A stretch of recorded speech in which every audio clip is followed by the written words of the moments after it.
The air was thick with the kind of quiet that presses against your chest, the kind that makes you wonder if the world's holding its breath. It was July 31st, 2026, in the small coastal town of Haven Ridge, Oregon, where the ocean whispered secrets to anyone who'd listen. For Lila Monroe, though, the whispers had gone silent long ago. She sat on the edge of her worn couch, staring at the calendar pinned to her living room wall. Tomorrow was August 1st, and something about it felt heavier than any other day she'd circled in red ink before. Lila wasn't one for superstition, but tonight, her heart thrummed with an unexplainable urgency, like a storm was rolling in not over the Pacific, but over her life. Lila was 34, a single mother who'd clawed her way through years of heartbreak and hustle. She worked doubles at the local diner, serving coffee to fishermen and tourists, her smile masking the ache of dreams deferred. Her daughter, Evie, was 9, with eyes that held too much wisdom for her age. They lived in a cramped apartment above a bookstore, where the scent of old pages mingled with the salt air. Life hadn't been kind to Lila. She'd prayed, she'd fasted, she'd believed fiercely, desperately for a breakthrough that never came. The rent was always late, the fridge was often bare, and the promises she'd clung to felt like sand slipping through her fingers. She'd whispered to God in the dark, her voice raw, asking why her faithfulness hadn't moved mountains. Silence was her only answer. But tonight, something shifted. Lila couldn't explain it, but as she tucked Evie into bed, a warmth settled in her chest, like a candle flickering to life. She kissed her daughter's forehead, then sank to her knees by the window, the moonlight spilling over her. "God," she murmured, "if you're still listening, I'm still here. I'm tired, but I'm here." Her words hung in the air, fragile but defiant. She didn't know it yet, but heaven had marked this moment. August wasn't just another month. It was the hinge on which her life would turn. The next morning, Haven Ridge woke to a sky bruised with clouds, the kind that promised rain but held back, teasing. Lila walked to the diner, her sneakers slapping the wet pavement. The town was buzzing with its usual rhythm, gulls crying, waves crashing, the hum of early risers. But for Lila, the world felt charged, like static before lightning. At the diner, she poured coffee for Mr. Hargrove, a retired sailor who always tipped in quarters. "You look different today, Lila," he said, squinting. "Like you're expecting something." She laughed it off, but his words stuck. Expecting something. Was she? By noon, the diner was packed. Lila was wiping down a table when the door chimed, and a stranger walked in. He was tall, with a face weathered by time and stories, his eyes sharp but kind. He wore a gray coat, damp from the mist, and carried a leather satchel. He sat at the counter, ordered black coffee, and watched Lila with a quiet intensity that made her uneasy. "You from around here?" she asked, sliding the mug toward him. He shook his head. "Just passing through. Name's Elias." His voice was low, like gravel rolling under a tide. "I'm here because someone told me to come." Lila raised an eyebrow. "Someone sent you to Haven Ridge for coffee?" Elias smiled, but it wasn't amusement, it was certainty. "Not exactly. I was told to find you, Lila Monroe." Her hand froze on the counter. She hadn't told him her name. The diner noise faded, and her pulse quickened. "Who told you that?" she asked, her voice barely above a whisper. Elias leaned in, his eyes locking with hers. "The one who sees you. The one who hasn't forgotten." Lila's knees buckled. She gripped the counter, her mind racing. This wasn't a prank. Haven Ridge was too small for that. And those words, they echoed the prayers she'd sobbed in secret, the ones no one else knew. Elias reached into his satchel and pulled out an envelope, sealed with wax. "This is for you," he said. "But don't open it yet. Wait until midnight. And Lila, stay ready. August is no ordinary month. What's coming is bigger than you've prayed for." He left without another word, his coffee untouched. Lila slipped the envelope into her apron, her hands trembling. The rest of her shift passed in a blur.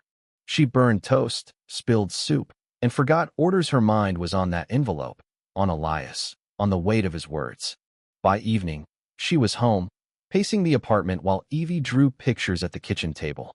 The clock ticked toward midnight, each second louder than the last. When the hour struck, Lila sat on her bed, the envelope in her lap.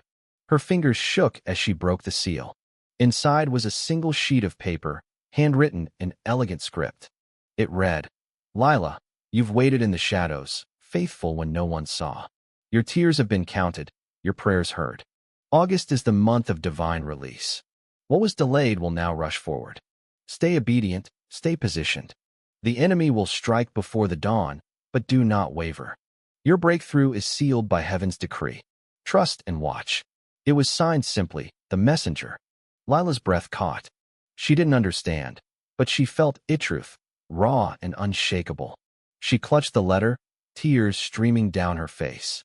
For the first time in years, hope wasn't a flicker, it was a fire. But the letter's warning lingered. The enemy will strike before the dawn. She didn't know what it meant, but it chilled her.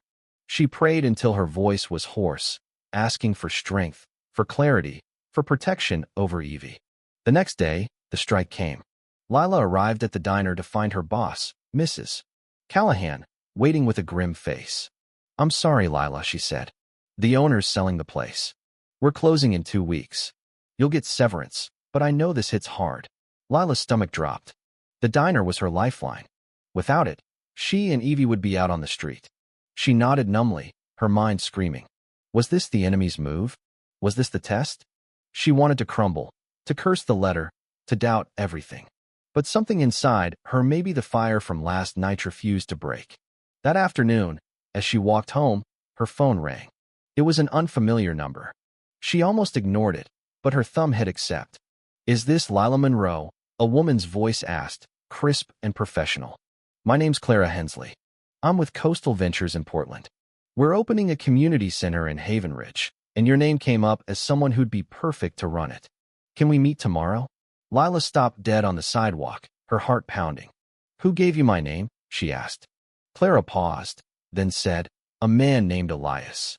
Said you were the one we needed." Lila's knees nearly gave out.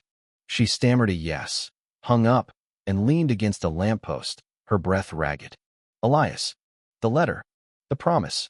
It was happening fast, sudden, undeniable. The next week was a whirlwind. The meeting with Clara went better than Lila could have dreamed. The job wasn't just a paycheck. It was a purpose, running a center to help families like hers, with a salary that meant Evie could have new shoes, a real bed, a future. By mid-August, Lila had signed the contract, and the diner's closure felt like a footnote, not a death sentence. But the story didn't end there. On August 15th, Lila found another envelope tucked under her apartment door. This one held a check, $10,000, anonymous, with a note. "For the faithful." She sobbed, not just for the money, but for the proof that her years of unseen prayers hadn't been wasted. The breakthroughs kept coming. Evie's school offered her a scholarship to an art program. A local church paid Lila's back rent. And one night, as she prayed, Lila felt a presence swarm, overwhelming, like heaven itself was in the room. She knew, deep in her bones, that God had remembered her. August wasn't just a month, it was a miracle. Lila's life, once a grind of survival, now shimmered with possibility. She stood taller, laughed louder, prayed bolder. The townsfolk noticed. "What's changed, Lila?" they'd ask. She'd smile, her eyes bright. God showed up, but she didn't tell them about Elias, the letters, the warnings. Those were hers, sacred and private. By August's end, Lila stood on Haven Ridge's cliffs, the ocean roaring below. She held the second letter, its edges worn from rereading. The wind tugged at it, but she held tight. She wasn't the same woman who'd knelt by her window a month ago. She was chosen, tested, and now walking in promises she'd barely dared to dream. But the question lingered. Why her? Why now? And what would September bring? What do you think, listener?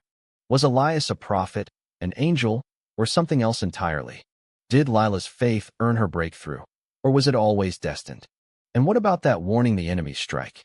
Was the diner's closure the worst of it, or is something bigger lurking? Drop your thoughts below, hit that like button if this story stirred you, and subscribe to join the conversation. What would you do if a stranger handed you a letter promising your life was about to change? Would you trust it or tear it up? Let's talk.